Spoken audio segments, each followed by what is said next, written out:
Thank you very much, Lenka. Cool. So yeah, I mean, first of all, just want to say thanks to everyone for joining us this evening. Thanks for having me. I'm excited to do this. Sorry I had to reschedule it. I was suffering from quite a bad migraine last time. So, thank you very much for your patience, and thanks for those of you that have come back to join us for this evening. So yeah, so how to get started on making videos with impact for your business. Now, so first of all, what I just wanted to start with is just telling you a little bit about my journey with video. So I worked in the film industry for about 18 months, whereby I was working as a first assistant director, which is everything but assisting the director, really. It's focusing on logistics and scheduling and taking care of the crew, making sure that the crew morale is high, to ensure that everyone can get, what it is done that we need to be done on the shoot. But through my time working in that kind of field, I didn't really feel like I was fulfilling my kind of creative needs, really. And I kind of reached a point where I thought I want to step back and try something different. And I was always writing screenplays on the side and directing some short films as well. But I realized that I wasn't going to be able to start a career in that, at least, in the short term. That would be something that I'd work as a hobby until I get to a point where I can start actually earning money through that. So I made the decision to start working in my local area, back in my kind of hometown area of Sandy and St. Neots and around the Bedfordshire area, creating videos. And I kind of stumbled into it, actually. So I was going through this period where I didn't really know what I wanted to do. And my sister saw a post on this platform, Facebook, called Cam Creatives, where someone had posted saying they need a video created. And I had a camera, I had a mic, and I think that's pretty much all I had. And I was like, let me just try this out and see what happens. So I got in touch with a guy, and the job went through. And I borrowed some extra kit from my friends. And again, like Lenka said there, I pretty much just winged it, but I really enjoyed it. And, I left that shoot. The client was really impressed, and I just felt like this is something I want to do, So from there, I continued working with that client and started meeting other people, started building sort of a name for myself in that kind of field. I met with Alex Hughes, who's the founder of Shifties, and he introduced me to a lot of really interesting people and different businesses. And I started working more with small businesses. And that's really where I found my niche, because I just found that I was getting that kind of fulfillment in terms of that creative side that I wasn't getting before. And the thing that I really enjoyed about that new kind of field of working with these people is that more often than not, it was the first time that they were actually creating videos. So I got to kind of open that door for them, if you like. And for me, that was really enjoyable. And something that I noticed, though, over time is that there was these common kind of barriers coming up around confidence on camera, which I completely empathized with, because I put off anything like this for pretty much as long as I could. I mean, actually, this is the first time I've ever done a live stream, so I'm definitely jumping out of my comfort zone tonight, which is a theme that I'll be talking about a little bit later. But yeah, so like I said, I was working with small businesses, really enjoying it. And then lockdown came, and suddenly I couldn't create videos for people anymore. So with some much needed encouragement from Alex, I decided to do a video challenge, a free video challenge, which I ran in Shifties. And again, I loved every second of it. I put it off for literally like 2 years, to be honest. I was just talking about doing it, but pretty much finding every excuse I could not to.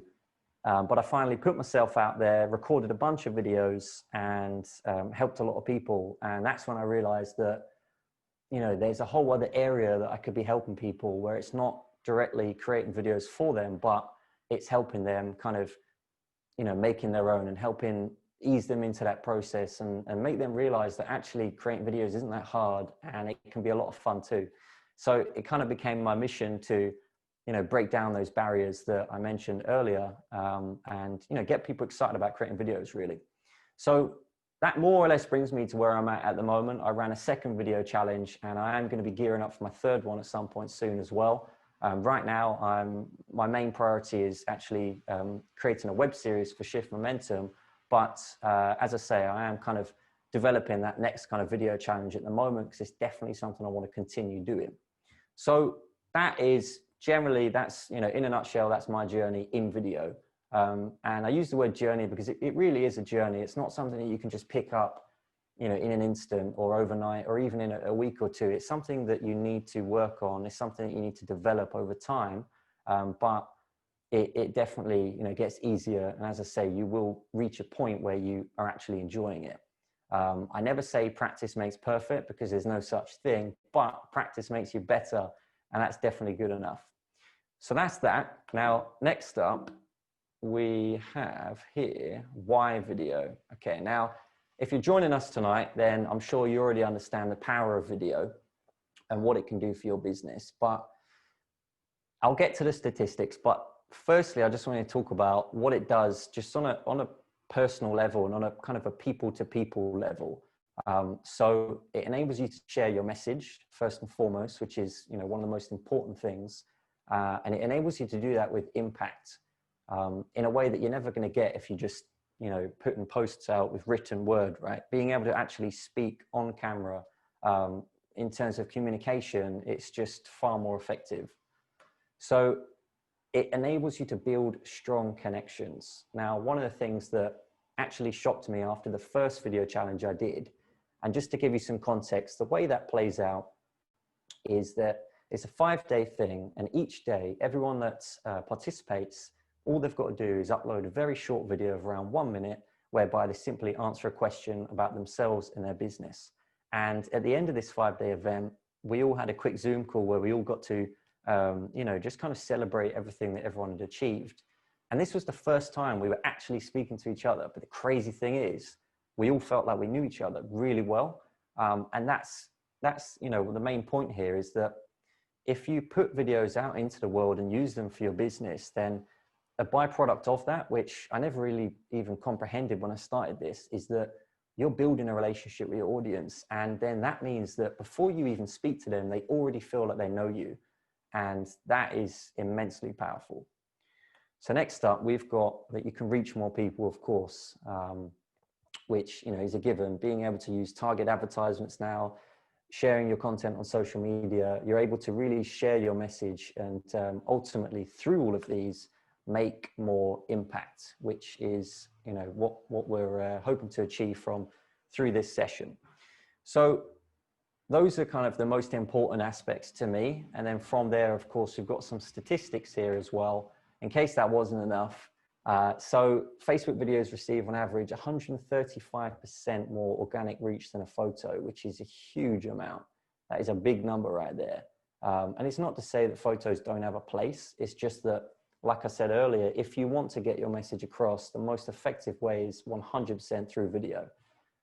So then we've got native videos on Facebook have 10 times higher reach than links to YouTube. Again, so one thing, a common mistake I see often is that people just share a link to their YouTube video, but Facebook actually wants to keep your videos on Facebook. So that might be something you might have experienced in the past. Hopefully that's one takeaway that you'll get from today. So next up, we've got Facebook users gaze at video 5 times longer than static content. So when you're scrolling through your newsfeed and you see that video, and I'm sure everyone sitting here watching tonight's found themselves in that situation, you'll watch one video, and then what will happen is you'll get to the end and there'll be another video that will play, and, you know, next thing you know, you've been watching for 20 minutes, right? If it's just a photo or a post, that's not going to happen. So also, this is a really important one now. So having a video on your landing page can increase conversion rates by 86%, which again is huge. Now, again, I'm sure you've visited websites in the past and maybe you haven't got videos on yours yet, but the difference is night and day. When you arrive on a landing page and the first thing you see is a video of the CEO, the founder, or even of, you know, a customer that's used that product or service and they're talking about it, instantly you start building that connection. And it's not something that the audience are even recognizing, to be honest with you. It's something that's happening in the background of their mind. So yeah, having videos on your landing page nowadays is an absolute must. And that's something that we'll be focusing on a little bit in tonight's session as well. So why not video? This is a good question, right? And perhaps some of you in here, maybe you leave us in the comments to let us know, but maybe you've been facing some of the barriers that I'm about to explore.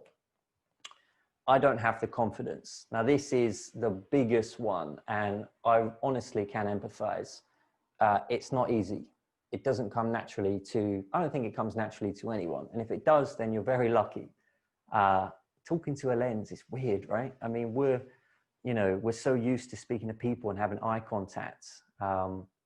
And yeah, it can take time to get used to that.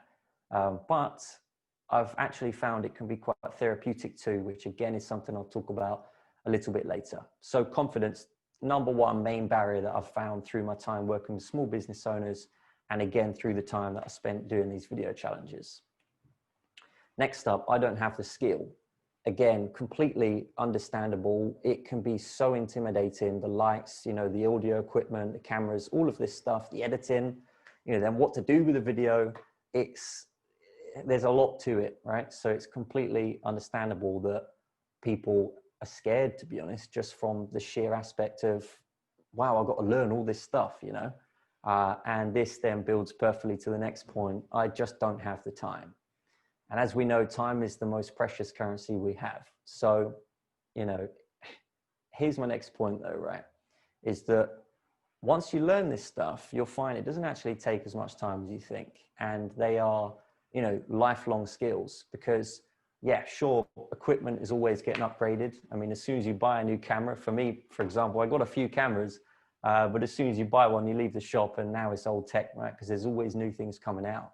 But once you learn these principles, then that's it. You can apply them to whatever equipment you're using for years to come. Just gonna have a quick sip of water right here. So I don't have time. Now, let's rewind a second. And I'm not gonna dive into this too deeply because I don't wanna take too much time on this, but right now in 2020, we are in a very privileged actually position in regards to what we can do with video, right? Back in the day, things weren't quite so clear. So if you wanted to create a video for your business, you'd have to go out and buy an expensive camera. You'd have to spend a lot of money on audio equipment. You'd have to spend a lot of money on editing software. And then once you've created your video, what are you actually going to do with it? What are you going to burn a load of DVDs? Back in the day, it was a lot harder. So the point I'm trying to make here is that while there are these barriers that I completely relate and empathize with, and believe me, I have them myself. But right now, with what we can do with our smartphones in our pockets, this little thing right here, honestly, it is magnificent. We have such an advanced camera in our pockets at all times. And that's a luxury that, back in the day, we wouldn't have had. So all of this leads me to say that today is the day. Right now is the best time to start creating videos. So, next question, how can you start gaining results with video? And also, yeah, do feel free to leave some comments. It would be great to hear from you, some of the other barriers you might have faced, or if you have personally faced some of the barriers that I've spoken about so far. I'd love to hear you with regards to that. So, how can you start gaining results with video? So what I'm going to do next is just walk through a few different types of videos that you can create, because as I'm sure you know, there are a lot, right?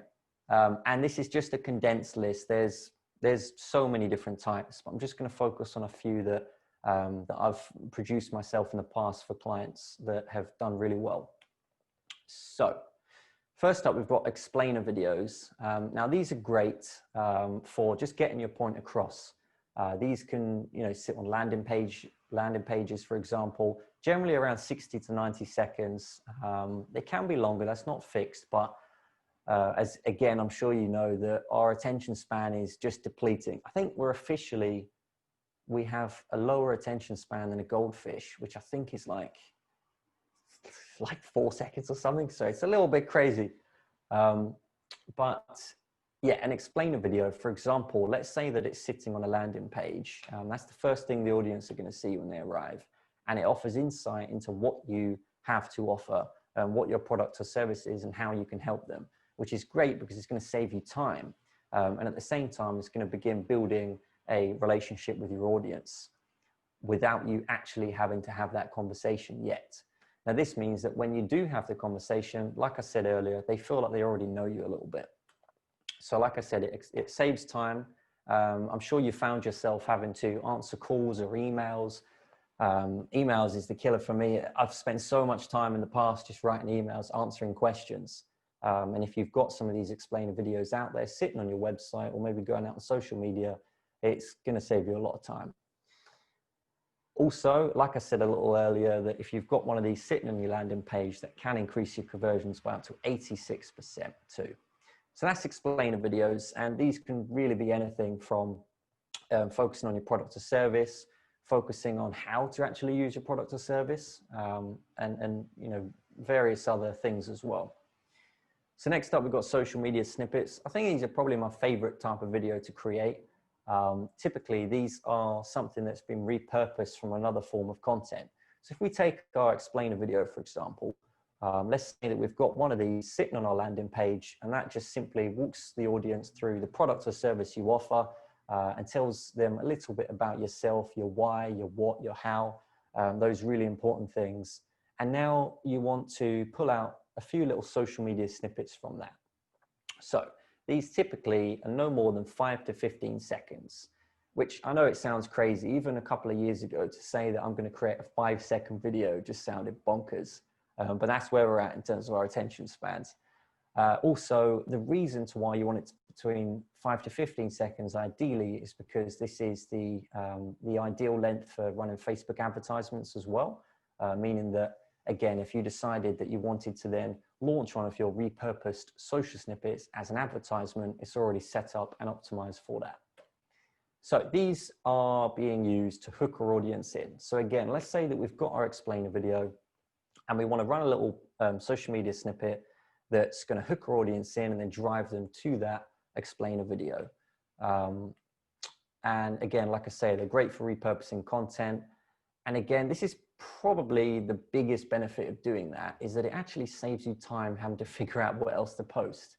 Now, I'm a big fan of creating one kind of long form piece of content, and then just pulling snippets out. For example, a podcast. So if you were to record a podcast and you've got your maybe 20 up to an hour conversation, maybe even longer, you can then just pull out a few little nuggets and then post them on your channels, and you don't then have to worry about actually creating content because you've already done it.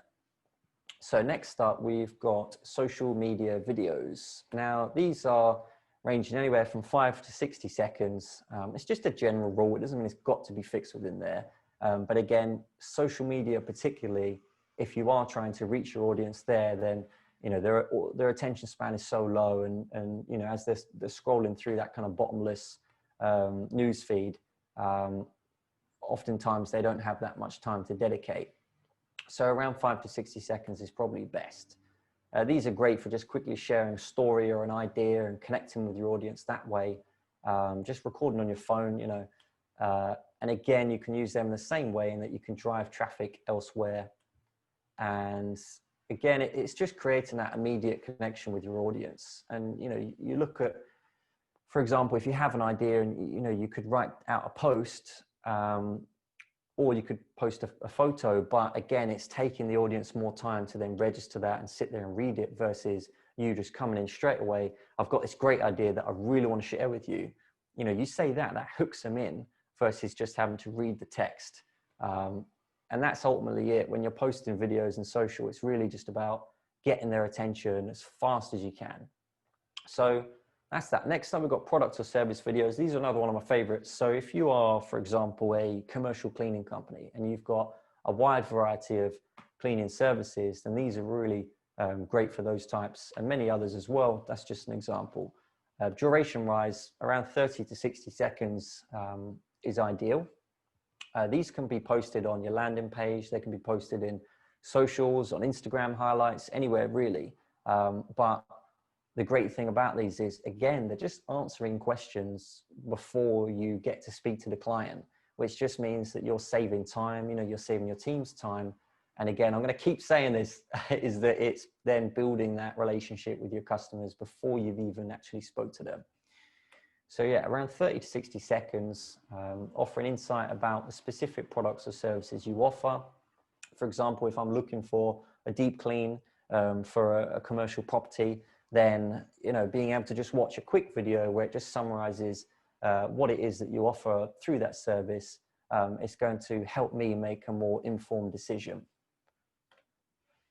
And well, there you go. Like I said, saving time from then having those lengthy emails or phone calls. And this is the thing as well. Again, I'd be curious to hear from you in the comments if you have found yourself having to repeat the same answers, because I definitely did for a while. So yeah, I'd be curious to hear about that. Like, and if you have, just think about how much time, you might dread to think about it, but just, you know, think about how much time you may have actually spent answering those questions a few times, and then what else you could do with that time as well. So moving on from there, we've now got testimonial videos. Now these are, again, another favorite of mine, because the thing is, it's, you know, it's great to go out and talk about what you're passionate about, right? It's great to talk about what it is you do as a business. It's brilliant, but to be able to hear it from the perspective of someone that's actually used your product or service, you know, from someone that you've been able to help, then that is, you know, almost like the icing on the cake. Because whoever's watching, you know, they may be facing similar struggles to that person was until they used your product or service. So yeah, testimonials are really, really powerful. And again, you want to be ranging between 15 to 60 seconds. In terms of where you want to distribute these, again, like I said before, these are great for landing pages, but also great to be run as social media snippets, social media ads. These are brilliant to sit on your Instagram highlights as well. You know, you can get really creative with what you do with those highlights. So you can, you know, arrive at a brand's Instagram page, and in those highlights, you've got, you know, testimonials, you've got brand videos, you've got frequently asked question videos. Yeah, there's loads you can do and loads of places that these types of videos can go. So again, it offers that first-hand experience of someone that's actually been through whatever process, a service that you offer. And like I say, I'm going to keep saying it, but it just helps to strengthen that relationship as well with your brand. Okay, so I've already covered that one about audience, watching someone else that's facing perhaps similar challenges that they are as well. And of course, then with the targeting that you can do with advertisements, you know, if you could get your 5 to 15 second little advertisement made up with a testimonial, target that towards people that are in a similar situation, then, you know, you can get some really incredible results. Brilliant. Then we've got some internal training videos. These are great as well. For example, currently what I'm doing is, I mentioned earlier, I'm working on this, this project with Shift Momentum at the moment. And part of that has involved training someone in video that is coming in from absolute scratch. So they've had zero experience beforehand. And for me, it's been a really awesome experience. That's the first time that I've trained someone in that side of the craft. And as I've gone through, we've been taking notes and we've looked to create kind of instruction manuals and stuff like that. But once we come to the end of that, we will go that one step further to actually create some video resources so that when more people come into the team in the future, we can just, you know, give them these courses, if you like, and they can just sit and watch those. So yeah, no specific duration, anywhere really, I suppose from 10 minutes up to 60 minutes. And you can have a series of modules in these as well. Yeah, like I said, brilliant for recruitment, saves you absolute bags of time. Yeah, they're brilliant. And I think this will be the last one that I'll cover in terms of the different types of videos we could create. Another really powerful one here is your frequently asked question videos. Now, again, I'd be curious to hear from you how many questions you get asked in your business, and then how many times you're having to repeat those same answers. So yeah, anything from how do I switch this thing on? How do I clean this water tank? I mean, I'm just completely freestyling on that one, but you know, these are really powerful just for answering those little questions that often come up in your business. Yeah, anywhere from 15 to 60 seconds. of course, you want to just keep in mind people's attention spans with this. Yeah, answers those regular questions, saves time having to repeat. And again, as I say, I keep saying it, but it builds that connection with your audience as well.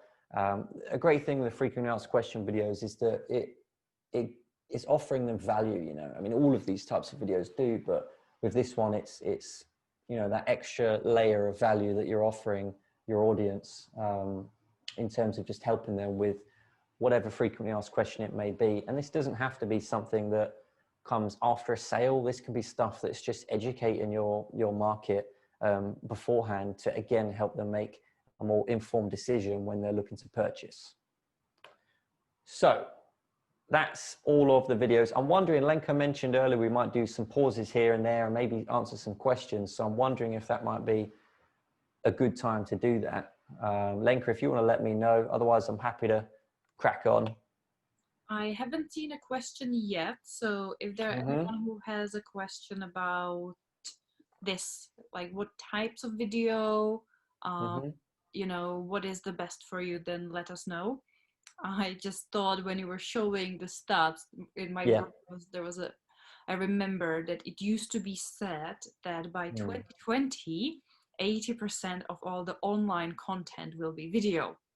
Yeah. Who the hell knew that in 2020, pretty much all the content will have to be video because we will not be able to see each other in person. Of course.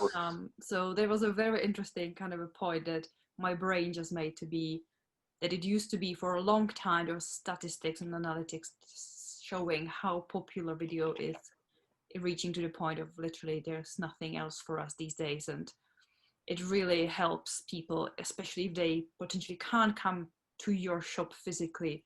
You can't physically meet with them for a consultation, to really allow them to connect with you on the human level by showing your face, showing yourself, interact, looking them in the eye in a way by looking at the lens and just talking to them. So absolutely. I mean, it's and building on that as well, like the principles that you'll learn through this process can 100% be applied to your Zoom calls, your client calls where you're doing them through the Wi-Fi, through cameras, etc. There are principles that can be applied to that too. But no, that's a great point, Lenka. It is crazy where we're at in terms of video. It's I would say let's go ahead and continue. If anyone has any questions. I just noticed that Krishna commented. So regards to getting video testimonials, what would you say is the smoothest process? Get a client to send something over or set something up? Good question, Krishna, especially since we've done this together for Cambridge Social Media Day just a while ago. So hopefully we'll get a tip from Tom how to do it better next time. Yeah, I mean, it's where we're at right now, 100% just getting people to send in something that they shoot on their smartphone. So what I'd recommend is once we've gone through this process, you will have some kind of top tips that you can walk away with. And then it's just a case of sending them those very simple guidelines to follow. I mean, we're talking literally like just super simple things, just how to kind of frame the shot, what to, who to kind of visualize when you're speaking to the camera, asking them a few prompt questions as well. And then you're going to get some great results. Also, what I'd recommend is when you ask for a testimonial, rather than sending them a message, make the message you send them a video of you asking them, because you're definitely going to generate better results rather than just sending them some text answers. But yeah, I love it. Funnily enough, I just got asked that as well. Someone in the hubs asked me if I could send them some kind of guidelines to send for other people. So once I put them together, I'm more than happy to send them out or, put them somewhere they can be downloaded. Yeah, it would be brilliant. Yeah, we have a resource page for this workshop. So we will obviously add everything else to that and we'll send it to everyone. It will be fantastic.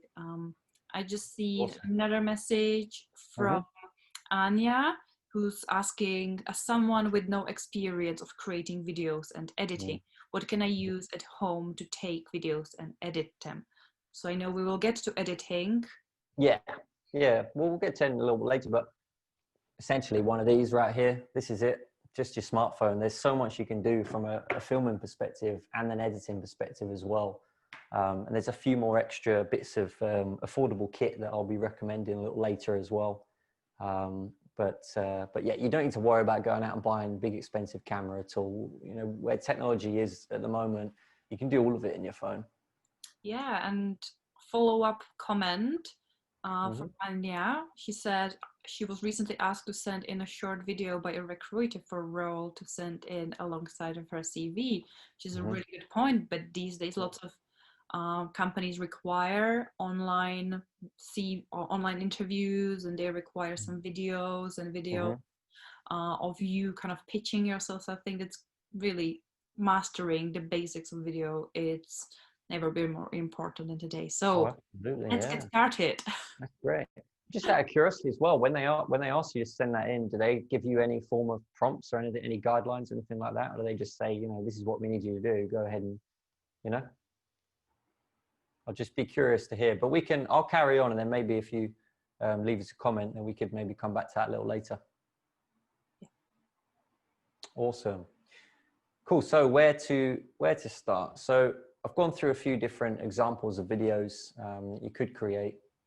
Now, what we can do is we'll take and explain a video as an example, one that could sit on a landing page video, and we're just going to walk through, you know, the ways in which you could start just preparing for that video as well. Now, often, you know, it's easy to kind of just think, right, let's just go for it and, you know, wing it, which is great, but you need to do some preparation beforehand, which will make the whole process far more easy.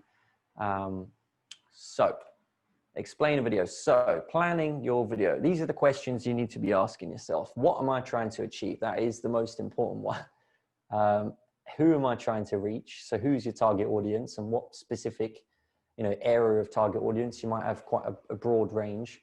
What's your message, and when and how should I post it? So for example, with this one, we want to put a landing page video on our website, right? So what am I trying to achieve? I'm trying to achieve just sharing what it is I do, you know, my why, those things I mentioned earlier, my what, my how, and to build a connection with, you know, whoever's watching, and ultimately, you know, get them to register some kind of interest, whether it's to just get in touch, drop me an email, whatever it may be. So who am I trying to reach? So target audience.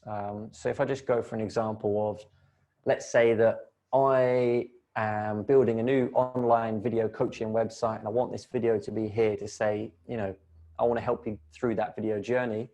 So I'm trying to reach business owners, entrepreneurs, maybe coaches themselves. I mean, as you said, Lenka, you know, we're having to put ourselves on video so much more now, and that applies across so many different types of industries.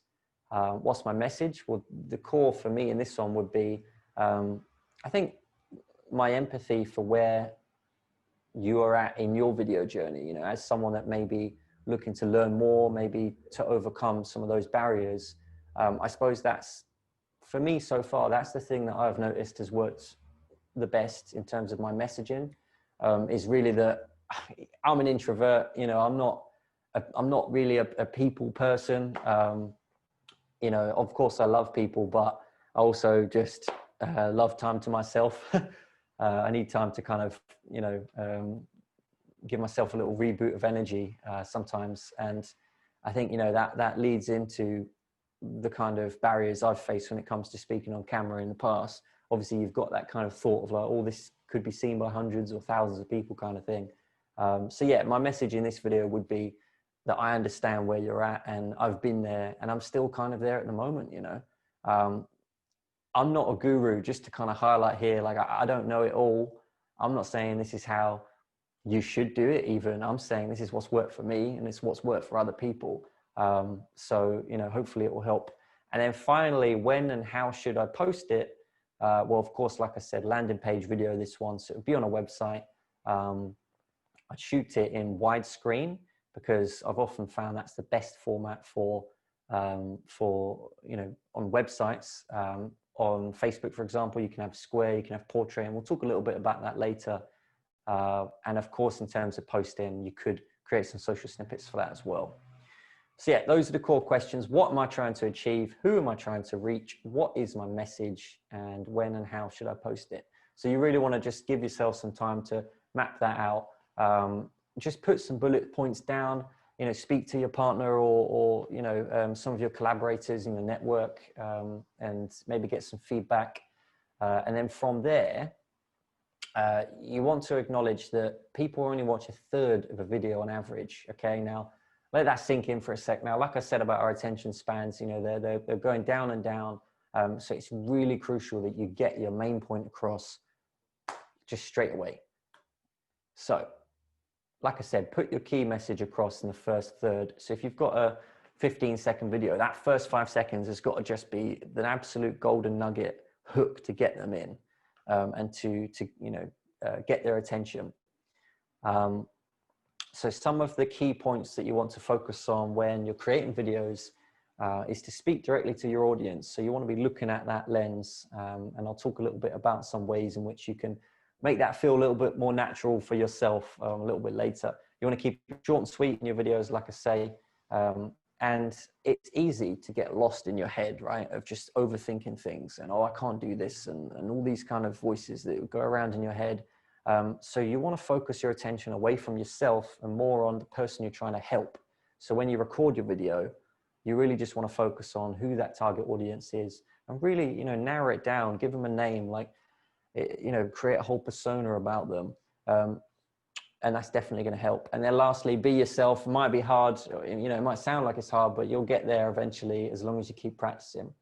So those are kind of some of those key points to just consider as you're starting to prepare and plan this you know, this video. So the structure of a video. So starting with your why. If we've got any Simon Sinek fans watching, they'll know the importance of why.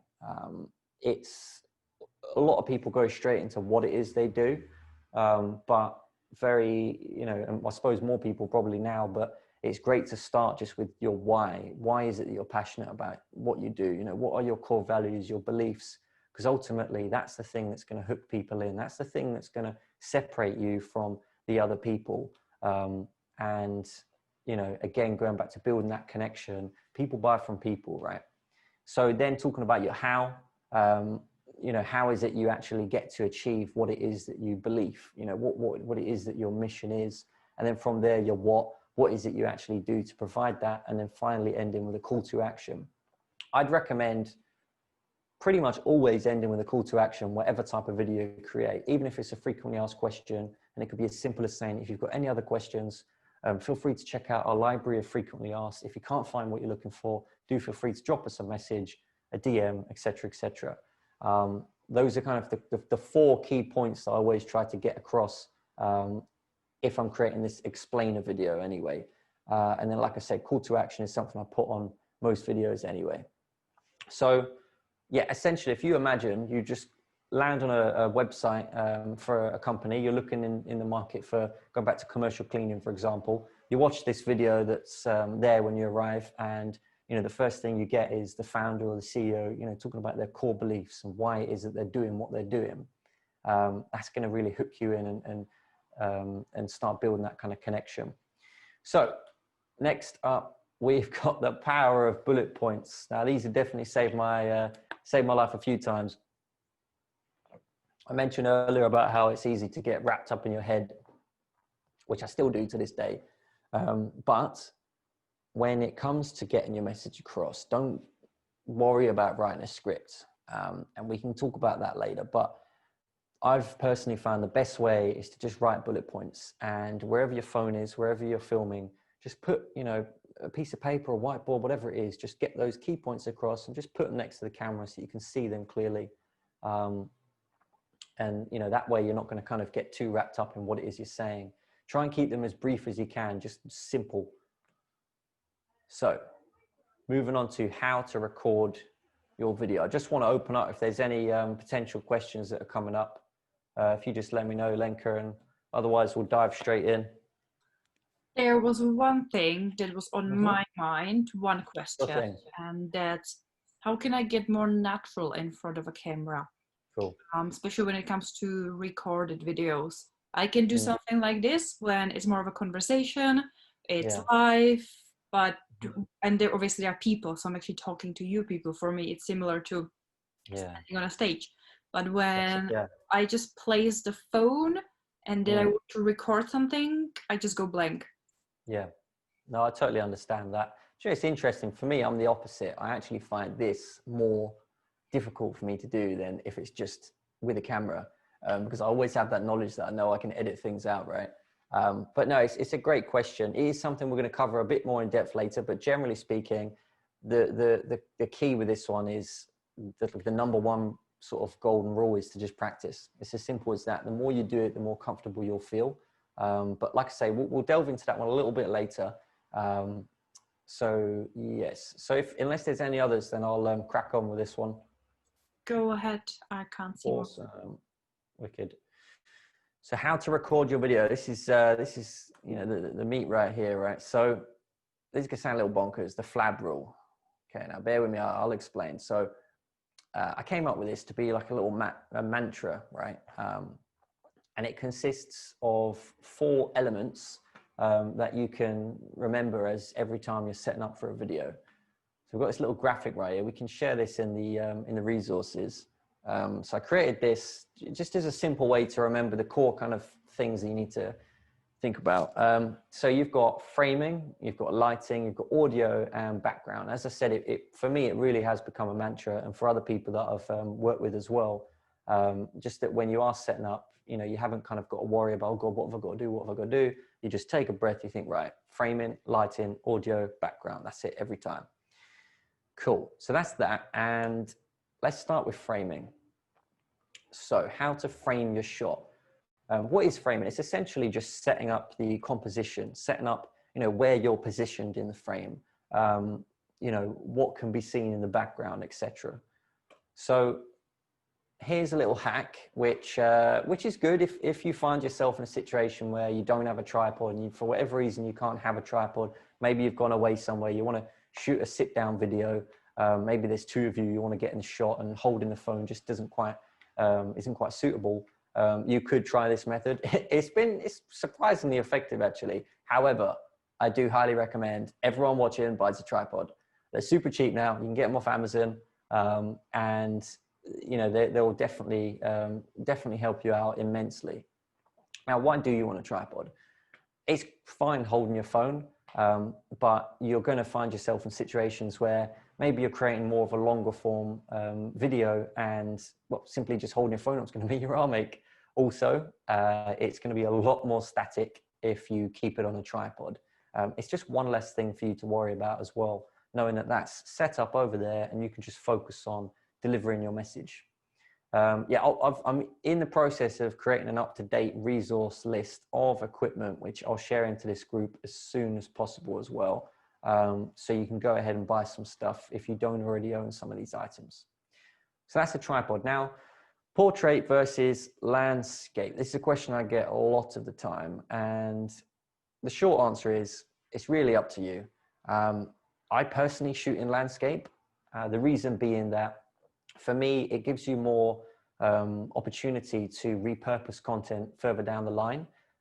If you shoot in portrait, you're kind of stuck to that portrait. You can't then make that widescreen. Whereas if you shoot in widescreen, when you get to the editing stage, you can actually zoom in essentially and then turn that into a portrait if you wanted to.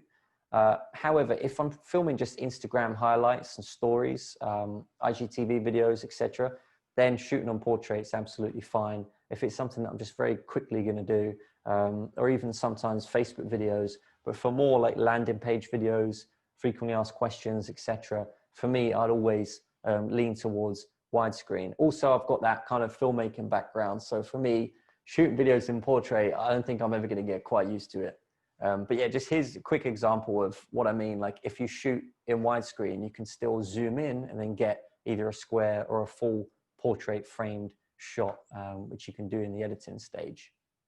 So next up, we've got the grid lines. This is something that I highly recommend everyone does if you haven't done already. Is to simply go into your camera app in the settings and just switch on the grid lines. And what they'll look like is something like this. So this is going to be a lifesaver when it comes to framing your shot. There's two main things it's going to help you do. The first is it's going to help you keep your shot level so it's not wonky. And secondly, it's going to help you in terms of understanding where to frame your head within the shot so that there's not too much space above your head and not too little space above your head either. So what you're looking at here is around about the right kind of framing. And I'm just going to show you a quick example of bad framing here. So the reason this is bad framing is because clearly there's too much space above the head. But what also it does is it's when you're actually speaking to someone in person, it just looks more like this. It's as simple as that. It kind of gives the effect that you're kind of maybe looking down on them slightly. So yeah, that's a really easy, quick win that I've noticed so many people get wrong just by the simple fact that they haven't kind of been told it. So that's framing to start with. And then talking about eye level a little bit. So another amazing benefit of having a tripod is that you can position your camera exactly where you need it. So this one that I'm using right now is literally at my eyes, meaning that the shot itself is completely level to where I'm looking. So for example, if the camera is a bit too high or low, then you can get these kind of effects whereby you almost look like you're looking down at the audience a little bit, which is definitely not something you want to be doing. And then also, you know, if it were that you're looking up, again, it just kind of gives this slightly strange effect. So yeah, just keeping the camera eye level is a really easy thing to get right, and it makes a big difference from when the audiences are watching it. So front-facing versus back-facing cameras, which one should you choose? So again, it depends on the circumstance, really. If you're just, or say, for example, if I'm on a shoot and I just want to, you know, share a quick idea or just give people quick insight as to what I'm up to, then maybe I've not got much time, then I'll just use the front-facing camera because I can clearly see my shot. And if it's only going to Instagram stories or maybe IGTV, then I'm not as worried about the quality, because you will, in most phones, notice slightly lower quality in the front facing versus the back facing. Now, if your phone is your primary camera and you're shooting these types of videos I started talking about at the start of this session, then you're definitely going to want to use your back facing camera. And you can run a test for yourself to see the difference in terms of that quality. Some phones, the front facing is just as good quality, in which case it's not so much of a problem. But for most people using the back-facing camera, you're going to notice definitely a boost in quality. It does, however, mean that you're not going to be able to see yourself in the shot, which has some pros and cons with it. A benefit, for example, is that if you're shooting with a front-facing camera, what often happens is you actually look at the screen. So you're looking at yourself rather than looking at the lens.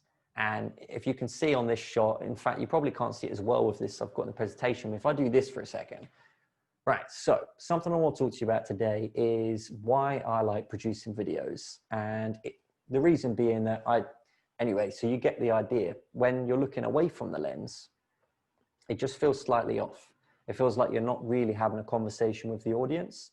And again, that's just a really easy, quick win, is to just make sure you're focusing on that lens.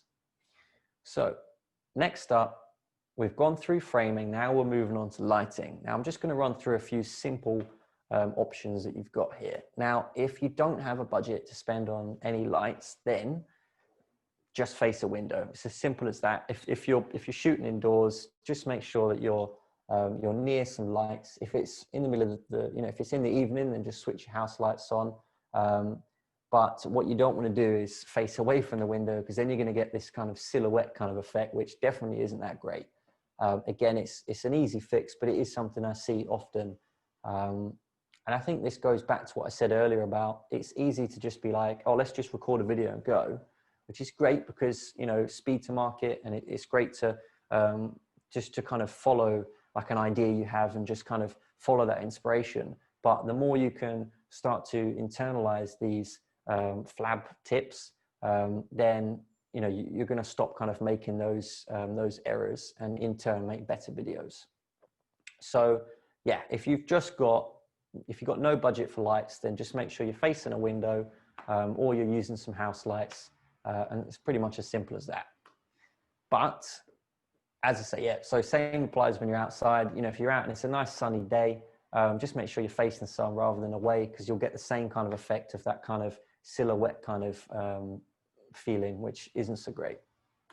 But if you do have a budget, then I highly recommend you invest in some lights. And here's just a couple of options. So you've got these softbox panels ranging between 30 to 100 pounds, depending on the quality essentially. Most of the time you can buy them in a pack of 2, which is probably the best way to go. The reason I recommend these is because they give a very nice soft and even distributed light, meaning that you're going to get just a very kind of natural light. They kind of resemble the daylight coming through a window, for example. However, they are quite large, they're quite bulky, so it depends on the amount of space you've got to work with, because you know, of course, having to set them up and pack them down every time you want to film, it's going to add another barrier. So if you've got space to just keep them up and set up, then great. If you're running with a little less space, then I'd recommend looking into getting maybe a ring light, which again varies between 20 to 50 pounds. They actually come with a smartphone holder, which is great because then you don't actually need a tripod. So you can save a little bit of money with that. And again, these are going to give you a really nice, soft, evenly distributed light on your face. What they won't do, so the difference really in terms of the quality of light you'll get, is these softboxes, they'll light the background as well. They give a much more softer, widely spread light, whereas the ring light's going to focus more just on the subject, which is yourself or whoever's in the shot doing the talking, so your background won't be quite as light. But these are, yeah, they're great if you're traveling, if you're, you know, just as I say, if you've not got much space to work with, then they're a great way to go. There are loads of other types of lights, but these are the 2 that I'd probably recommend looking into if you're just kind of getting into your video journey. So that's lighting. Next up, we've got audio. So what are options with audio? We've got using the inbuilt microphone, which is fine. But what you want to make sure you do is, if you're going to use the inbuilt microphone on your phone, then really you only want to use that if you're holding the phone at your arm's reach, because any more than that, you're going to incorporate echo, you're going to incorporate background noise, and it's just going to be harder for the audience to really listen and tune in. And I'd actually argue that audio is more important than visuals. If people can't hear you, it doesn't matter if your image looks great. If people can't hear you, they're not going to watch. So that's definitely something to consider there. So like I say, if you're on a job, like if I'm on a shoot and I want to do a quick video, then it's fine to just hold the phone and use the inbuilt mic. But I do recommend investing in something a little bit more professional. There is also a little hack that I've used in the past. Now, a lot of headphones, like in-ear headphones, they have a built-in microphone. So you could just wear the headphones and use that mic that way. That will probably give you slightly better sound quality than what you'd get if you're using your phone further away from your arm's reach. But also, you could actually get a bit of tape and actually attach it like a clip-on mic, which I'm going to show you in a moment.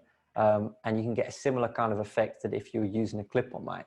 But for the sake of 15 to 30 quid, I'd say just invest in a lapel mic, which is otherwise known as a clip-on mic. Yeah, these are going to boost your sound quality tenfold. They're really easy to clip on. You literally just clip it on the top of your t-shirt, your jumper, your shirt. If you're using a jumper, you're probably going to need to have the mic facing sideways. If you're using a shirt, you'd have it facing upwards. And yeah, they're just going to give you a very nice sound quality. And the beauty with this is that if you wanted to move around, you then have the opportunity to. So yeah, this one, 15, 30 pounds, it's going to be a wired mic, and that means that it will plug directly into your phone. But you can buy extension cables as well, meaning that if you wanted to be a bit further away from your phone, you can do that. You can even get wireless receivers and transmitters. Now, I know this sounds it's getting a little bit technical now, but there's a super simple setup that I'm actually using right now called the Rode Wireless Go. It averages at around 150 pounds, so it's definitely more pricey, but it's a really good investment. Maybe if you're a yoga instructor, and you wanted to do some of those kind of videos, then what it means is that you can be completely disconnected from your phone and be able to move around freely. And also a great thing about that particular product is that it also has a built-in microphone, so you don't necessarily need to clip on one of these clip-on lapel mics as well. So that's some options with audio. Now moving on to background, the final one. So really, it's the simple rule is you want to try and make sure you've got as much of a decluttered background as possible. So if we look at this, for example, shot in my kitchen, so you can see the background's pretty messy. Yeah, I mean, you got your Hoover there, you got your, your lamp maybe is a bit, the bag and a few other bits there. If you clear those out of the way, immediately, you notice that it's much cleaner, and it focuses the audience's attention on you rather than any of that stuff in the background. Another thing to raise is that you might notice when you watch a film that sometimes, in the background, it's kind of out of focus, right? Which makes the person speaking pop from the background a little bit more. Now, you're not going to get anything quite like that with a phone. However, to give yourself the best chances of getting a slightly more out of focus background, you want to be standing as far from your background as you can. That really is just kind of another like icing on the cake if you can. Ultimately, it all comes down to whatever space you have to work with. So that's some of the background options there. Now, some really simple things you can do. Bringing in a plant makes a massive difference. A lamp, some fairy lights. Fairy lights look gorgeous in backgrounds. Simply just throwing in some books. I think these books over here, I literally threw them on the table about 5 minutes before I started. It adds just a little splash of color, and maybe some artwork on the walls as well. Now, so, if you're filming from home, which I imagine most people will be, then maybe it's worth just kind of going into your living room or whatever space it is that you're looking to use and just kind of having a look at what you've got available, maybe moving some things around a little bit if possible, just to create a nice little set. Because one thing I'll just highlight, which I touched on earlier, is the more you can set yourself up to have a space where you can walk in, not have to faff about moving things or setting things up and then packing them down at the end, the less barriers that will stand in the way from you actually doing what it is you want to do with these videos. So another option you can have for background is to get a white backdrop. These are great because essentially they just give you a clean white background to make you pop from the background. That I would say is useful if you are limited on space, or if you don't have much in the means of set dressing to use, but it will ensure that you get a nice, clean, professional look. Yeah, like the PowerPoint says, you get these for around £40. They pop up like a little tent. They're really easy to use. So that's all of the flab tips. So if we just quickly recap on some of those golden rules we've got right here. So in terms of framing, what you really want to do is make sure that you don't have too much room above your head or too little. Somewhere around, so the example I showed earlier is just about right, and making sure that you try and keep your camera to eye level as possible, so that you're not looking down or up at your audience. You'll want to make sure that you're getting rid of any clutter in the background. Make sure you're standing facing a window if you're just using window light, otherwise using those some of those lights that I mentioned. And then when it comes to filming from an audio perspective, you just want to make sure that you're in a nice quiet environment. If there's other people in the building, then you just want to let them know that you're going to be filming some stuff. Ask them if they wouldn't mind being quiet, and I'd make sure to close all windows nearby. And if there are other people in the house, then maybe just close that door as well, leading into the other areas of the house. One other thing I'd say as well is make sure you put your phone on silent, definitely. That's a very easy win, but it can definitely, be frustrating if you end up with a ringtone midway. So that is the flab tips. Next up, we're going to move on to what to wear on camera, right? But before then, I just wanted to offer up an opportunity in case anyone's got any questions. We've still got a fair bit to get through, so I'm keen to, make sure we can get that, to keep getting through that. But yeah, just let me know if there's anything coming up, Lenka. Simple question. Where do you find the grid settings? Cool. So on iOS, you just go into your settings and then the camera app within the settings. From there, you're going to find grid. If you're on an Android phone, I imagine it'll be pretty much exactly the same. I'm an iOS user myself. Are you on iOS or Android? Android, yeah. Android, yeah. Yeah, it is. You open your Awesome. you open your camera app, and then there's usually the cogwheel with settings, and somewhere in there there is an option that to switch on grid lines. So Perfect. talking about the app, would you use the default camera app, or is there a specific camera app that you would use for videos? Yeah, that's a great question. So the stock camera app is perfectly fine. I suppose what I would recommend is starting with the stock camera app while you ease into, you know, the start of that video journey, if you like. But if you find yourself wanting to learn a bit more of the principles of you know, video production, there are some more higher end apps you can buy that are around £20. And what they'll do is they'll essentially unlock some of the features within the camera built into the phone that are similar to the kind of features you work with when you're actually using a more professional camera. So yeah, it really depends on kind of whether you're interested in learning more about it. It will give you more control over your image, but again, it will mean that you'll have to spend a bit more time understanding and learning those principles. I think one of the challenges I had with my default app was it wasn't taking in an external microphone. So even though I plugged in a mic, it still wasn't using it. And I had to download a separate app where I could choose which microphone it should use. I see. Yeah. Well, yeah, I mean, if that happens, then it's definitely worth getting a stock app. So yeah, I think, but I mean, I mentioned £20. I'm sure there's other apps that you can get that are probably a couple of quid that they probably just won't have quite so much of those features. But generally speaking, I think, you know, the stock app is perfectly fine for getting started. Yeah. One kind of future-proof question I have with modern smartphones removing the plug for the head jack for the headphones. Oh yes. Yeah. Obviously I do have a lapel mic, which my phone still can take because it's old, but if I buy a new phone, what is my best option then to use if I don't have to plug things in my phone?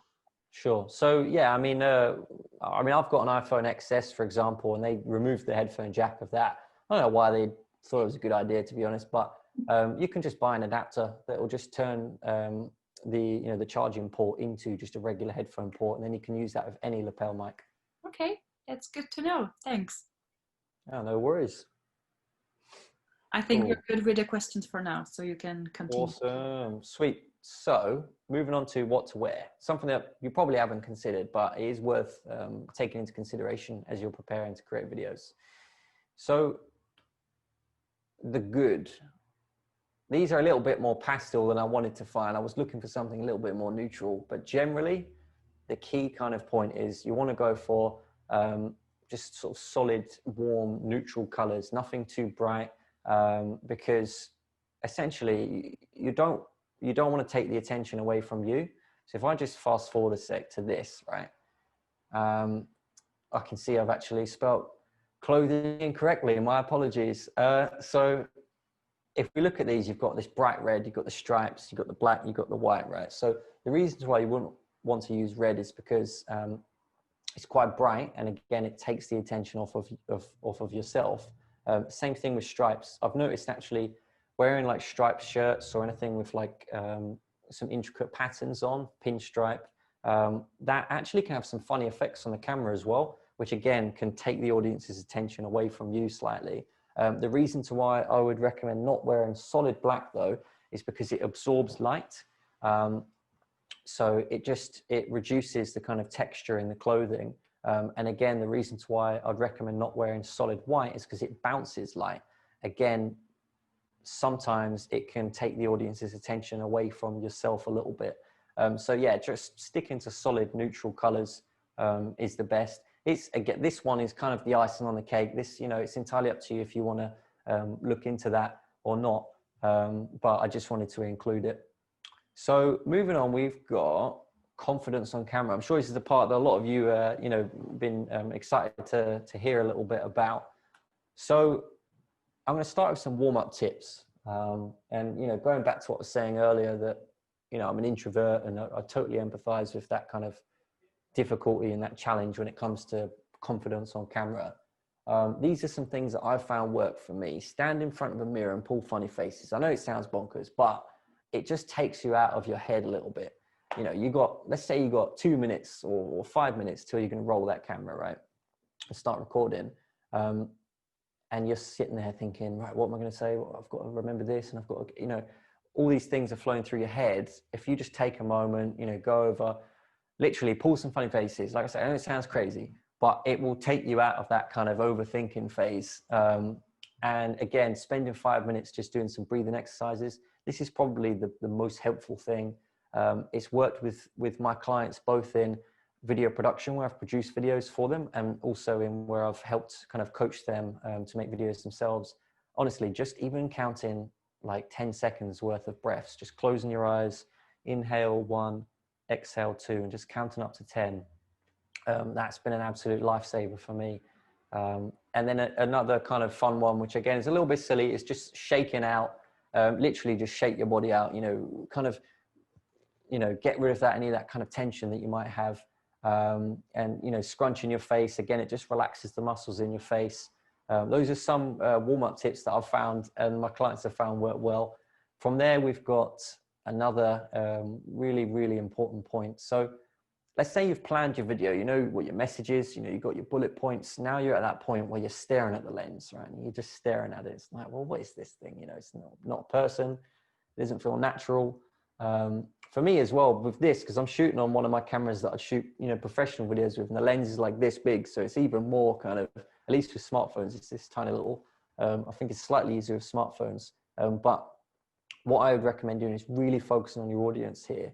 And like I said earlier, you know, find out who they are. If you don't already, you know, I'm sure all of you have done a lot of development in that kind of building a persona and understand your target audience. But for me, it's really helped to actually give this person a name, you know. So this is Rick. This is Rick. He's a coffee shop owner, and you know, he's in need of some video. He's in need of boosting some confidence when it comes to video. And for me, that always helps, that when you're sitting there facing down that lens, you're just really focusing on who it is you're trying to help. Again, taking you away from yourself. The more you can take the concentration away from you and focus it on other people, the more relaxed you're going to feel. So next up, we've got confidence tips. So this first one here is an absolute lifesaver. Talk about something that you're passionate about, and it doesn't have to be related to the video. Now, I know it sounds a bit counterintuitive, but another thing that I found helps so much is when that camera starts rolling, just speak. It doesn't matter about what, but it gets you used to that feeling of just sitting there talking. You know, it helps to continue getting you out of your head and just speaking, getting used to that. And then when you feel comfortable, when you feel that there's a natural kind of point, then you can start talking about your subject. So another thing you could do is spend 10 minutes doing something that relaxes you beforehand. It could be drinking a coffee, herbal tea, reading a book, you know, whatever it is, just taking that time to step away from the space. And I think that's the important thing, is to just actually leave whatever environment it is that you're there to spend doing the filming, and just go somewhere else and, you know, focus on something else before you go into it. It will definitely help you when it comes to just feeling a bit more relaxed. And then, as I've mentioned, just really focusing on who it is you're trying to help. And that's really the key thing. It's that all you're trying to do with this video, whether it's an explainer, a frequently asked question, whatever type of video it is, ultimately, you're trying to help someone. And that's where your focus has got to be. So next up, we've got delivery. So this is, you know, you've warmed up, you've got all your shots set up, you're ready. Now you've actually got to deliver whatever it is that you want to say, right? So here's some tips. Now, definitely practicing in front of the mirror. And like I said earlier, practice doesn't make perfect, but it makes you better. And that's definitely good enough. Another thing I say is if it is that you're standing up, then I recommend you having your arms at your chest. I get asked this all the time. What should I do with my arms? If you have them at your chest, then you're more likely to gesticulate as we do, as you know, we are speaking to people. If I was sat here like this the whole time, my arms down here, it's just so much less kind of, what's the word I'm looking for? Expressive. So literally simply just having your hands around here just encourages you to use them. And that applies whether you're standing or sitting. Be enthusiastic and crack a few smiles. Now, this one, you know, it's all you've got to do, I think, really, is focus on your passion, you know, and that's partly, you know, what I did when I was preparing for this today. I was a little bit nervous. Like I said, it's the first time on a live stream, but I just focused on, look, I'm passionate about the subject matter, and that's all that really matters. And that started getting me excited rather than anxious. And then finally, don't worry about nailing it in one take. Unless you're doing a live stream. No, I'm just kidding. But, you know, you've got plenty of opportunities to pause, to cut, all this kind of stuff. What I find works well for me is to just record, just get it out, do it again, you know, do it a few times. And then when you bring it into the edit, you can just cut things down, trim it right down. And, you know, that's going to help you a lot. Don't worry about jump cuts. It's not an issue. And to just explain what a jump cut is, let's say that I'm recording a video. I'm like, hey guys, today I'm going to talk to you about why video is so important. And then I take a pause, you know, and I look back on my computer. What have I got to say next? Or my notes, my bullet points. And then I deliver that bit. And then when you get to the edit, you just cut that little middle bit out, stick them together, and that'll create a slight like jump cut, but it's not a problem. It's not a problem. Some people think that just got to get it all out in one take. You don't have to worry about that. That adds a lot extra stress to the process. So next up, teleprompter. This thing is going to help you a lot. So not everyone finds they need this. Not everyone finds that they work better with this, but for me, it's definitely helped a lot in the past. So there's various apps you can get. Again, like I said, I'm in the process of building this more up-to-date resource list, of which I'll share as soon as possible, and I'll include some teleprompter apps in there as well. But you can get some free ones, but I think that you'll notice they'll have some watermarks. So it's worth spending. I think it's like £5, maybe £10. And what this will do is, let's say that you've tried your bullet points, right? And you know, you want to try something different. You know, you feel that you're not quite being able to get all the words across. Maybe you're missing things. So you could write a script and actually put it into this app. And let's say you're filming on your phone. Now this would only work with a front-facing camera, unfortunately. But what it will do is it will show the words of the script, will show the script on the screen right next to where the camera is, so that although you'll be looking at the screen, it will feel as though you're looking more towards that camera. And then you can sit there, rather than having to remember what it is you're saying, you're simply just reading it off. The only thing I'd say though with this is that you have to put more effort into the actual delivery and the tonality of your voice, because you're not as kind of in the moment, if that makes sense. But that is one thing that I'd recommend trying out and seeing if it works for you. So moving on to editing. So this is the point where I'm going to stop sharing for a moment. What I'm going to do is I'm just going to load up some editing software. In the meantime, if we maybe open up for any more questions that might have popped up while I'm just setting that up. And then once I've got that loaded, I'll jump back to sharing that screen. Yeah, absolutely. So one of the questions was if you could share your thoughts about sitting versus standing while speaking to the camera. No worries, that's absolutely fine. I will address that. I've literally, for the first time, just looked at my shot and realized that something's clearly happened because I'm super dark in this shot.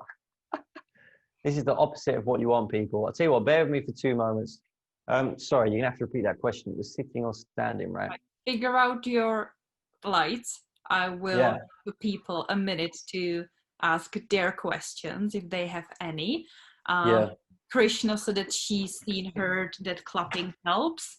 I think it comes to editing, and I know in the past video Tom, where Dan was saying that if you have an editor, then you can use these claps to then leave a note to your editor. So while you're recording, you make a clap, you then keep talking to the camera, but you say, hey, I want this animation, I want this animation, I want this. Another clap, you deliver another couple of bullet points or whatever part of your video, another clap, or like flick of the fingers or some high pitch sound that will show a spike in the video, and you can then really be clear. I do that for my videos where I often roll for a long time in a row when I'm just talking, wrong take, not this take, not this take. I just always club at the beginning and then continue with the things. So the question, if you're ready with your light, no, let's go for it. Yep. Was what are your thoughts about sitting versus standing in video? So yeah, for me, I actually prefer standing because I find that I can express myself easier than when I'm sitting.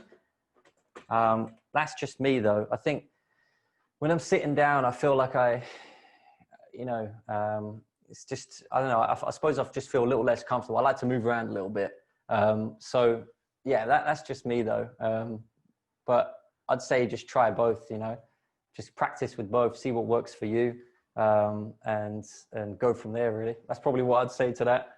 Right, I think this is about as good as I'm going to be able to get my light in at the moment. I've realized I had to run one of them off of a battery, and the batteries have died while I was doing this.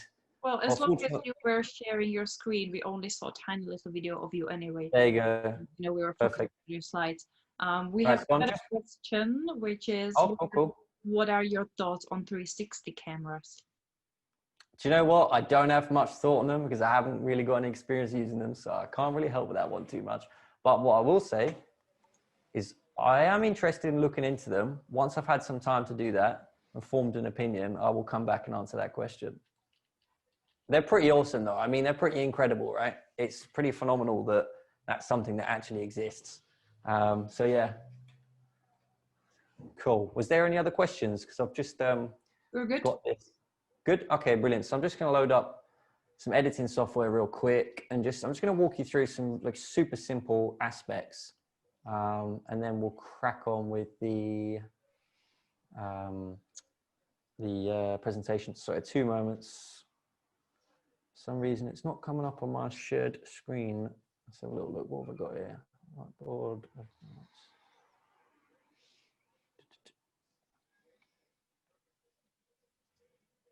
Huh. Okay, cool. Brilliant. Okay, can you do you mind just letting me know if you can see that all right there, Lenka? Yeah, we are seeing it all right. Perfect. Okay, whoops. Brilliant. Okay, so right, so this is some editing software that I use, right? This is Adobe Premiere Pro, but I'm just going to walk through some like super simple principles that can be applied regardless of whatever editing software you use. Like I said, I'm building that resource list, so I'll throw some things in there with regards to editing. There's options, you can use your phone, you can obviously use your laptop, your computer, which I would recommend doing because you're always going to have more options there. But yeah, I just wanted to show you a couple of really quick things, right? So I'm just going to walk through firstly what these elements are, right? So, bear with me. Maybe you've used editing in the past, so you may already know this, but so this thing here, you can see this highlighted blue area around the edges. This is called your timeline, right? So the core kind of function of this is where you actually bring your video together, right? So what you do, we got Alex right here from Shifties. It was a little video we shot the other day just to announce Daniel Priestley coming into Shifties for a talk to chat a bit about Cambridge Social Media Day. So all I've done, right, is over here on the left, we've got our project media, yeah? So if you imagine you've shot your video on your phone or your camera and all you do is you're just right clicking, right? And this is the same with any software and you're just simply importing that media in, right? So you've got your video file here and all I've done is I've dragged that straight into my timeline over here, all right? Sorry, it's this one. Yeah, I've dragged that straight into the timeline and it comes up there, right? And then you simply, let's say that there's a bit in there that you want to kind of cut out, right? So if I just hit play for a second, and you'll have to excuse me for the sound quality. I've shot this with an external sound source. I haven't actually got that file with me here right now. I'm not sure if you're actually going to hear this anyway, but we'll see. So if I hit play. One of my heroes, Daniel Priestley, coming to Shifties to talk all things business. And the journey he's taken me on through his content and the books that he's written, from Entrepreneur Revolution right up to 24 Assets. He's going to be with us for an hour. We're going to be talking all things business and entrepreneurship.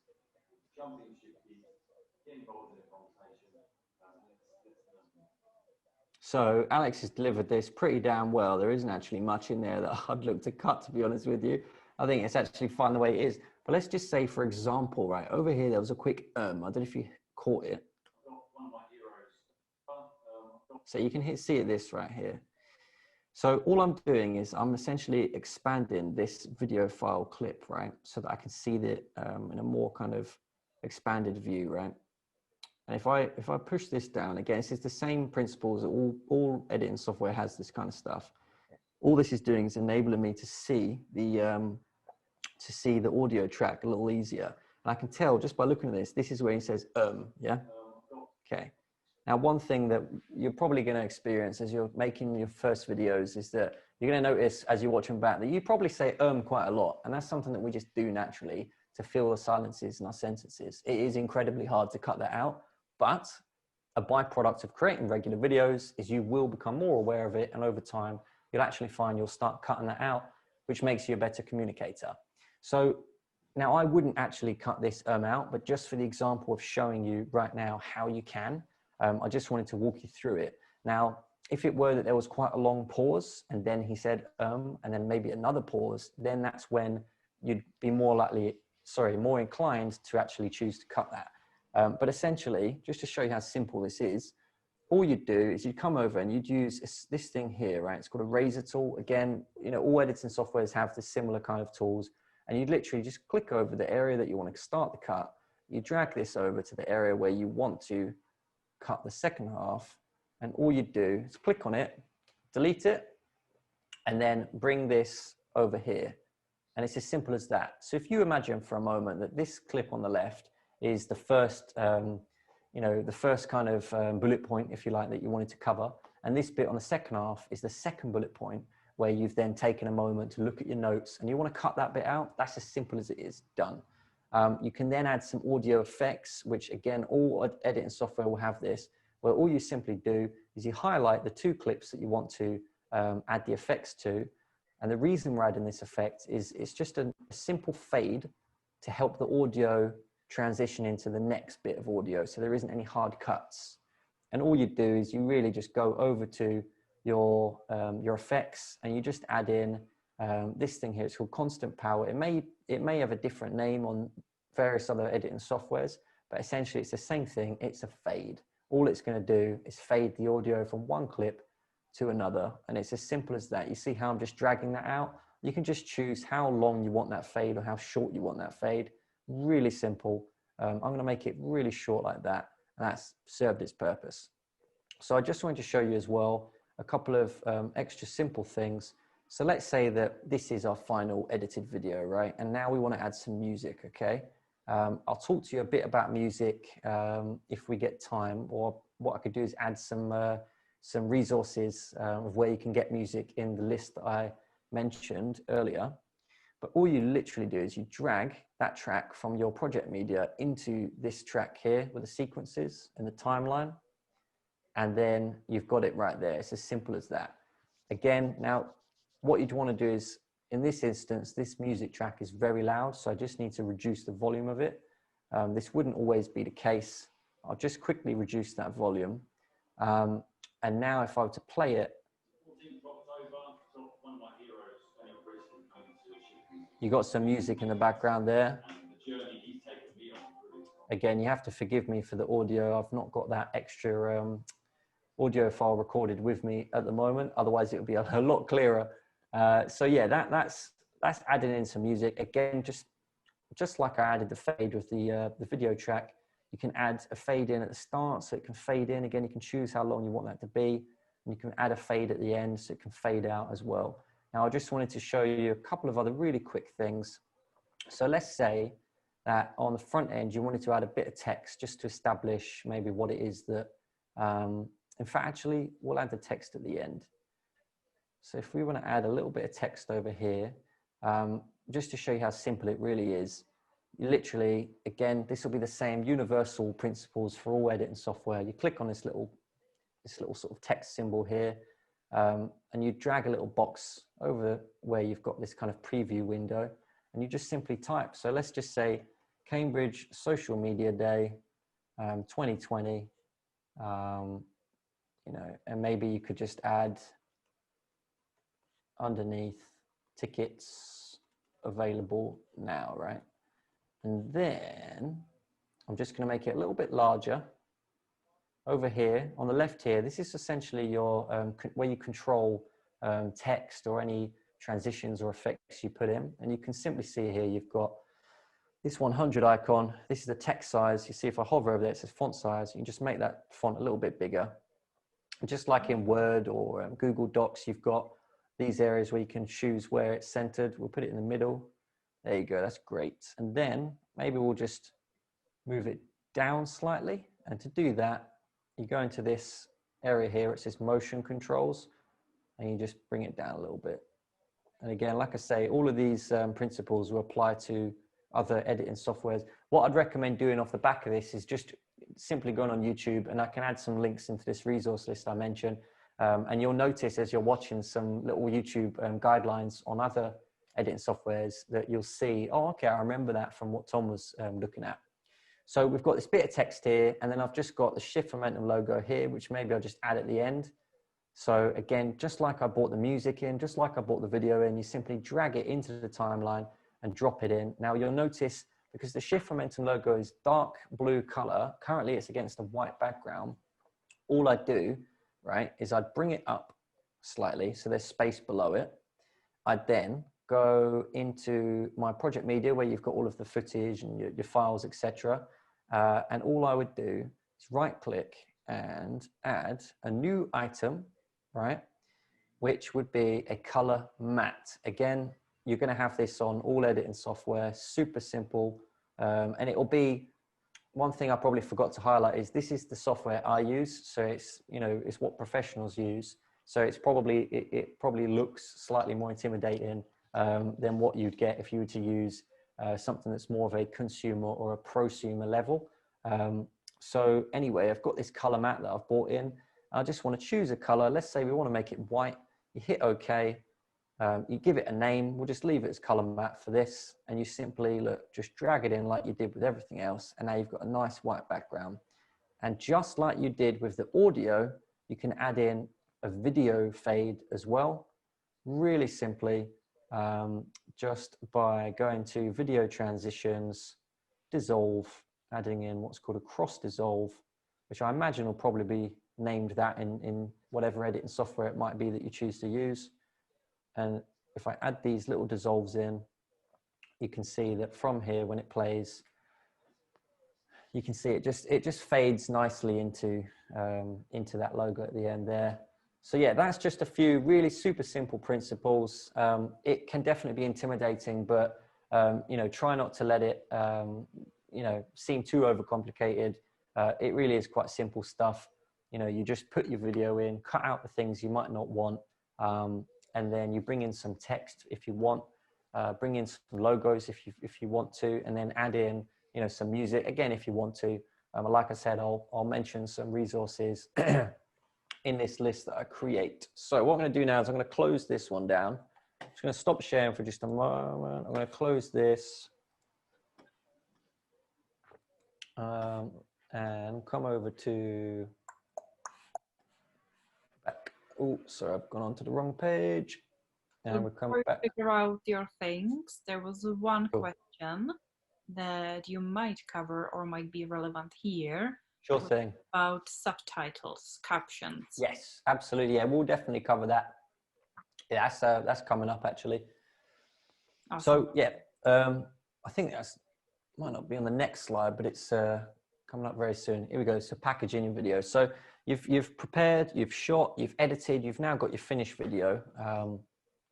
And I forgot to actually show the export option, by the way, but essentially you probably heard the word export before.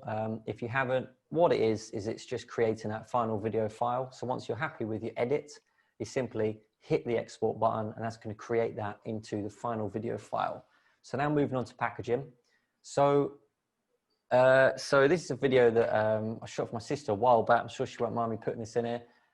So let's say we're uploading to Facebook. You're probably going to get something that looks like this. It might be slightly different now because we did this a little while ago. But yeah, you want to just add in a title first and foremost, and try and keep something short, but something that's going to hook your audience in. So what she said here, so what can you expect from my training sessions? Let me tell you. Asking a question nice, so it's kind of raising that intrigue for the audience. And then next up, you are going to need to add subtitles. Highly recommend it. 85% of videos are watched without sound, which is incredible. And it makes me, it makes my heart sink a little bit because, you pay this money for the expensive equipment for sound or whatever and put your music in and everything, but a whopping 85% of videos are actually watched without the sound on. And that's just people scrolling through the news feed. And of course, they autoplay without sound as well. So yeah, subtitles are a hugely important thing, and you've got a wide variety of options for those. So if you upload your video directly to Facebook, you're going to find that they have an inbuilt subtitle generation tool, which is actually pretty good. However, I would recommend using rev.com, which is it's a paid for service. It's $1 a minute, I think it is, but it's hugely beneficial. It's very quick. So for example, if you're uploading, say, a 15-second video to Facebook, then it's okay to get it to auto generate, and then you can make some corrections. But if you're uploading anything longer, or if you're uploading a landing page video, or some of the other longer form videos, then you're going to want to pay for something else, like rev.com, because yeah, their accuracy is something ridiculous, like 99.5% or something, and they just move so quickly as well. It's always worth double checking before you upload it, just to ensure that there aren't any things that got through. But most of the time, I've not had any issues with that. So that's rev.com. There is also another one that I've not actually covered in this presentation, but I'll just quickly go through it with you, called Subtitle, which is spelled Z-U-B-T-I-T-L-E. That's a great platform as well. Some of you might have seen some of the advertisements they run. So the great thing about that is that essentially, if you've got your final video and it's in widescreen, but you want to put it onto social media, or you want to pull out a little nugget and you want to put it out as a social snippet, you can upload it to Subtitle. And what it does is, again, I'm sure you would have noticed videos that have that kind of top border and the bottom footer, where they've got the subtitles on the bottom and some, some engaging text to hook you in at the top. Now, Subtitle does that for you automatically, which is brilliant. In the past, I would have to create these templates, and it was a whole thing. It took time. But now you can upload the video directly to Subtitle. It will add those bars in. You can choose what text you want, and then it will also auto-generate the subtitles using AI technology. And oh, bless you there. And it's pretty damn accurate as well. So yeah, that's Subtitle. It's also a paid-for platform. Can't remember exactly how much it is, but it's definitely worth looking into. So then we've got creating an engaging thumbnail. Highly recommend doing this as well. It's fine to just pick out a frame of your video and put in some text over it using maybe Canva or something like that. I'm sure a lot of you use Canva, but I'd actually recommend, if it's a video that you put some time into, and it's not just a quick kind of off the cuff kind of things, maybe the Instagram highlights I mentioned, I'd recommend putting a bit more planning into that thumbnail. So for example, if you're thinking of doing a video on,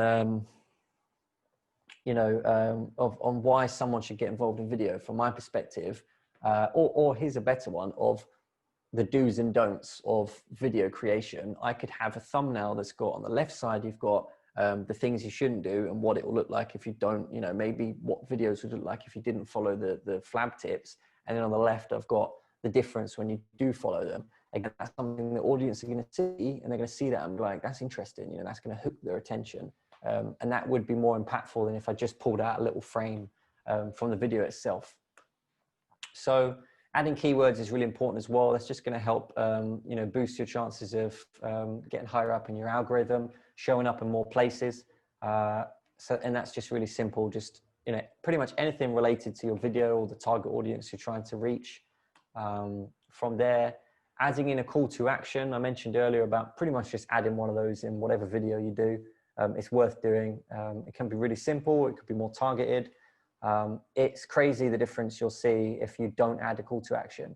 For example, if you start a YouTube channel, just simply saying at the end, Hey, if you enjoyed watching this video, you know, I'd really like it if you wouldn't mind just leaving me a like and a comment. I'd love to hear from you, hear about, you know, what your views are on this subject. And also, please be sure to hit that subscribe button and hit the bell notification so you'll be notified when the next video comes out. You'd be surprised the difference you'll get if you didn't do that. It can make your subscribers go up quite a lot. So yeah, call to action, really important. Interestingly enough, in this graph, it states that the middle is the best place to put it, bearing in mind that, you know, people's attention span's low and that you need to hook them in those first kind of third. The middle is around where people would start to drop. So it's important to get that in by that point. In the past, I've always done it at the end, but, you know, things are changing so quickly. Maybe it's worth adopting that. And, you know, maybe just testing it out as well. That's the whole thing. Like, video is all about testing and trying things out and seeing what works. So from there, you also then want to make sure you're engaging with your audience when you post your videos. So whenever I post a video, which isn't all that often lately, something I need to improve on, is that I always block out half an hour to an hour, depending on kind of the importance of the video and how much time I've spent on it, and how much engagement I'm hoping to gain from it, just to engage with people, just to reply to comments, ask questions, because the more you do that within that first hour, the more the algorithm will push your video higher up, which means it will show up in more places and gain you more results. So that's a really important one. I appreciate there's a lot we covered in this, so, you know, I hope it's not overwhelming. I'll share these slides as well, so do feel free to come back. And of course, we'll have the video recorded too. So as well, it's important to just check in with your analytics, just see how your video is performing, because that will give you better insight as to what worked, what didn't work, you know, where the attention was dropping off, where it peaked, who's watching it, further, you know, build your understanding of what kind of audiences are resonating with these types of videos. And that will better inform your decisions for the videos you make in the future. So top tips from this workshop. We've got, number one, get your message across in the first third of the video. That is crucial. That is, yeah, really important. And do you know what? If you find that you do that and you're planning it and you've got it in the first third, and actually that almost covers everything you need, then don't even worry about the second, you know, the second and third parts of it, because whatever goes in that video has to be pure, you know, has to be in there, right? If you post a video and there's anything in there that feels that it goes on, it waffles, whatever, you're going to lose that attention span. So from there, like, yeah, keeping it short and sweet, right? Be enthusiastic. Now, something that it may seem hard to do at first, but the more you do it, the more comfortable you get, the more you practice some of those tips I've put in there with the confidence and delivery, the more you'll find that you're finding it easier to be enthusiastic.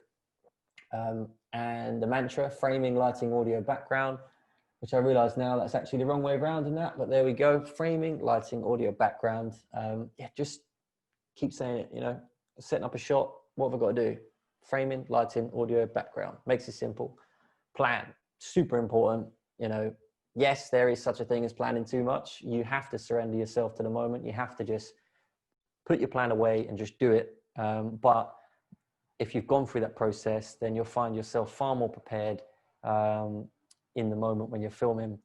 And then lastly, be yourself and try to have fun. Now, ultimately, it is something that can be quite fun.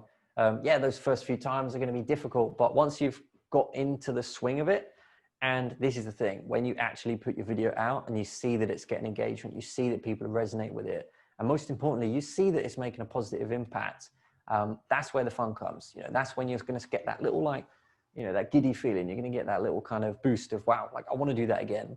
And you'll soon find that you're enjoying the process.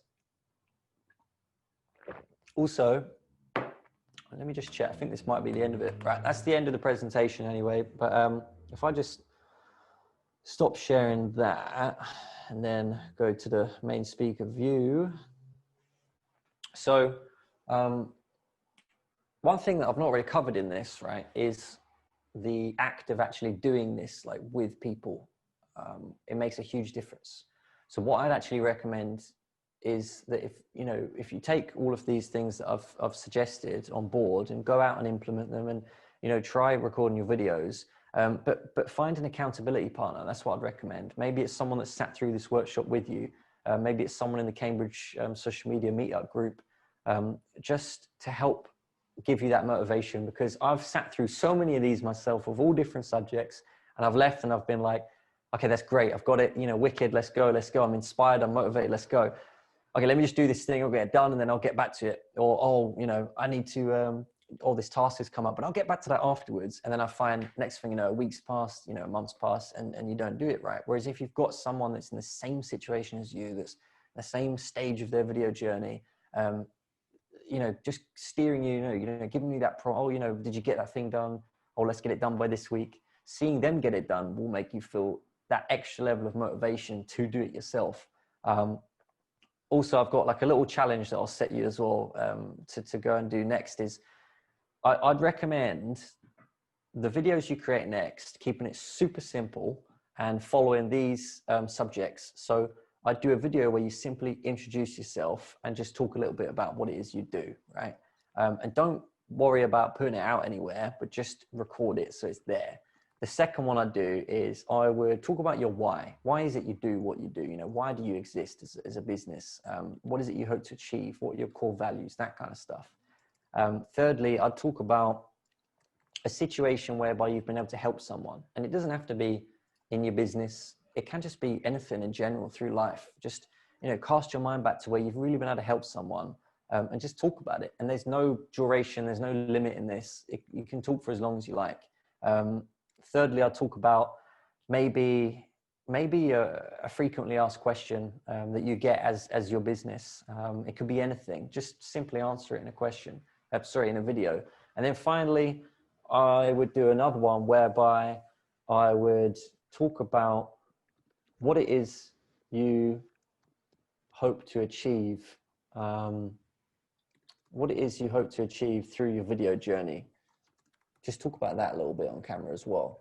And the reason I'm suggesting you try this is that you will find that you're just going to start getting used to that, and having that comfort of knowing that it doesn't need to go out anywhere will help immensely as well.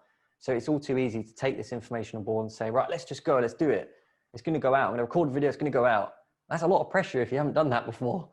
So instead, yeah, just record them. Don't worry about putting them out anywhere. But what I would recommend is just finding someone else to do this alongside with you, and maybe send those videos to that person if you feel comfortable to, or maybe do a first series of them, you know, think about it, look at them, do it again, send it then when you're comfortable to, get that feedback. The more positive feedback, which 100% you will get, by the way, the more you can get of that before you actually post these videos out to public, on your business pages, on your personal brand pages, the more confidence you'll have when it comes to actually doing that. One of the things I think we put in the bullet points for this talk is about learning to let go. That is probably the hardest part. Is you've got your video, you've done it, you know, you feel kind of happy about it. You're like, you know, a little bit like, I don't know yet. Actually pressing that go button, the more fuel you can give yourself with regards to confidence from speaking to other people, from hearing that feedback from trusted collaborators and that kind of stuff, the more happy you're going to be about pressing that go. And I 100% promise you now, you will get that positive feedback, and you will feel so much happier when you've pressed that go button and you've seen the engagement it's driving. And you'd be surprised at what positive impact it might have on someone else, because that's the biggest, I think, you know, benefit of video is that while you're sitting in that chair like I am right now, recording that video, you never know what effect that might have on someone. And that to me is I think it's incredible. So yeah, I think that's pretty much everything. I actually managed to finish it. I was concerned that I wouldn't be able to do 2 hours, but there you go. I did it. That's a lot of talking. Cool. It's a lot of talking. It was fantastic. Thank you, Tom. If we have any questions, then let us know. We still have a couple more minutes and we're happy to answer all of them. I would say if there's anyone who's looking for a video accountability partner, then give us a shout in the Cambridge Social Media Facebook group, where there is our team and there are other members who we know are making videos who will be happy to join in. If you want to share, and if you feel confident enough to share the video in a small, private, friendly, supportive group, feel free to share the video in our group and be like, hey, I've watched your webinar, I've watched your workshop, I've tried this, could you give me some feedback, could you let me know? And yes, I can guarantee you will get some fantastic, positive, supportive feedback. as Absolutely. well as, you know, if there is something constructive, that you will get a constructive feedback. But I would like to encourage everyone, if you're not feeling confident enough to go live publicly just yet, find a group. It doesn't have to be our group. I'm sure you're a member of lots of other groups. You might have bigger, smaller groups. Try there. Try sharing a simple video there, just to get yourself. And one of the mantras that I keep repeating to myself is that the video that I record and share will always get better results than the one that I don't record or don't share. Because yes, perfection is just a fairy tale. It will never be perfect. I like things being perfect. But with video, I've always found out that if I do get it out there, it always gets way better results. Well, it gets way better results than I expected, but mainly it always gets better results than if you don't do anything. Absolutely, yeah. That's the thing. That's yeah. No, I couldn't agree more. Yeah, what you were saying as well about finding a group, you know, even make your own, you know, like maybe there's a few of you, you can just create your own private Facebook group and upload your videos there. It's something to consider. And as I mentioned earlier, like I'm in talk at the moment. I'm developing the next video challenge. I don't know what it looks like yet. I might make a few differences, but you know, if anyone is at all interested in participating in that and learn a bit more about that, do feel free to get in touch. I'm sure, my details will be somewhere. So yeah. Yep. Once you have it all together, you share information with us, and I will obviously share it with everyone in the community. So if you're considering in getting some accountability and really getting serious, I've been through Tom's first challenge and it was fantastic. I've done videos before, but I always go through periods of I do videos, I realize it's not that difficult, and for whatever reason I stop, and then it feels like I've forgotten everything, and then I kind of starting out from a scratch. So having these kind of people and accountability groups around are very helpful. Absolutely, yeah. No, I totally relate to that as well. When you kind of stop for a while, it's, you know, you get that feeling of like you're starting from scratch, you've forgotten things. It comes back, but if you can be consistent, then that is the key. Even if you're consistently recording videos that aren't even going anywhere. Let's say that you don't plan on doing, you know, videos. Maybe you've got a launch for a product, but it's not happening for a few months or a couple months. Then don't lose that. You know, even if you're not putting them out all the time, just keep doing it. Keep building that kind of consistent pattern. That's a number one kind of rule there. Consistency for sure. Just want to say thanks as well for the comments. I'm just reading through these. It's really nice. I'm glad I'm glad you guys found value in it. I've enjoyed it as well. Like I say, I was pretty nervous about doing this, but I've actually thoroughly enjoyed it. I definitely haven't spoken this much in my entire life. I need to, rest my vocal cords now. But yeah, thanks a lot for having me, Lenka. And thanks, to everyone for joining us. Sorry again, I wasn't able to make the last one. But yeah, I hope everyone's enjoyed it. And thanks for tuning in. It's better. We get 2 workshops where we get 2, follow-up sessions where we learn strategically and more practically. So this is fantastic. So thank you, everyone. It's been wonderful today. And if you ever have any questions about anything, then obviously come and join us in the group. Let us know. We have all our experts available there. So if there are any questions, we will tag them. We will bring their questions to their attention, and they will definitely be more than happy to help out. Tom has touched on it a couple of times. In case you haven't heard, we're running this year's Cambridge Social Media Day in November, where it's our annual conference when you will be able to learn a lot more about social media marketing. And we do have couple practical sessions. We have a YouTube session, so if you want to learn more about actually making a YouTube channel, it will be there. But we have sessions about LinkedIn, content planning, and all of that. So that will be sent in your email afterwards, or just head over to our website, cambridgesocial.media. Sophie says she's got her ticket. Can't wait. Oh, awesome. Yay. Amazing. Can't wait to see you there, guys. But thank you so much for hanging out here with us tonight, and have a lovely rest of the day. Have a lovely rest of the week. And I can't wait to see your videos. Absolutely. Likewise. That's awesome. Thanks a lot, everyone. Bye, guys. See you later.